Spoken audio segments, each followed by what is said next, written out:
मैं ये बुक पढ़ रहा हूँ रिच डैड पुअर डैड। इसके अंदर कुछ बेसिक चीज़ें हैं फाइनेंस रिलेटेड। तो सबसे पहले एसेट। एसेट में जैसे कि एसेट क्या होगा, तो एसेट होगा तो अपने पास इनकम जनरेट करेगा। तो इनकम स्टेटमेंट में अपने पास इनकम में कुछ इनकम हो गई और बैलेंस शीट में अपने एसेट है। ठीक है, उसके बाद अगर लाइबिलिटीज़ की देखें तो लाइबिलिटीज़ में अगर अपने पास लाइबिलिटीज़ है तो उस एक्सपेंसेस ही क्रिएट करेगी वो।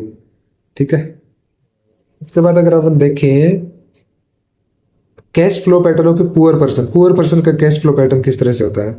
तो जॉब होगी कोई, उस जॉब से इनकम होगी जिसको अपन सैलरी कहेंगे। तो सैलरी से क्या करेगा वो एक्सपेंसेस करेगा। एक्सपेंसेस में जैसे टैक्स पे करेगा, रेंट पे करेगा, फूड का, ट्रांसपोर्टेशन, क्लोथिंग्स वगैरह पे। उसके पास ना एसेट रहेंगे ना लाइबिलिटीज रहेंगी। ये एक पुअर पर्सन का कैश फ्लो पैटर्न है। उसके बाद अपन चलते हैं मिडिल क्लास। मिडिल क्लास में क्या होगा कि जॉब होगी, जॉब में इनकम होगी जिसको सैलरी कहेंगे अपन। सैलरी से क्या करेगा वो एसेट नहीं बनाएगा, वो बनाएगा लाइबिलिटीज। लाइबिलिटीज कोई लोन ले लेगा, कार लोन ले लिया, क्रेडिट कार्ड के डेट हो गई, और स्कूल्स के कॉलेजेस के लोन हो गए।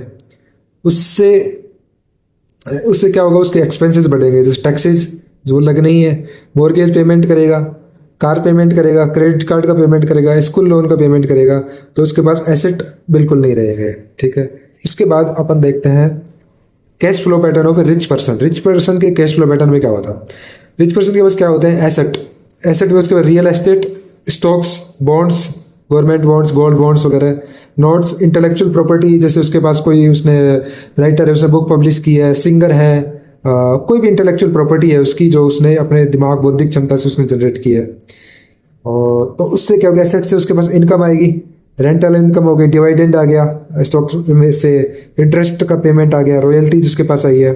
ठीक है, जो उसके एक्सपेंसेस में क्या होंगे, एक्सपेंसेस में उसकी लाइबिलिटीज उसके पास भी होगी जैसे मिडिल क्लास के पास है, लेकिन उसके पास एसेट्स है तो उससे इनकम जनरेट होती है। लाइबिलिटीज बाद मॉर्गेज है, कंज्यूमर लोन है, क्रेडिट कार्ड्स है। तो एक्सपेंसेस में उसके टैक्सेस आएंगे, मॉर्गेज पेमेंट आएंगे, उसके पास स्कूल कॉलेज के लोन्स वगैरह ये सब नहीं होंगे। तो ये है cash flow pattern of rich person.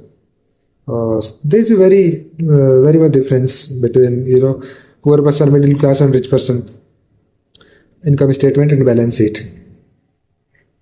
यहाँ पे बताया भी गया है कि cash flow tells the story of how a person handles the money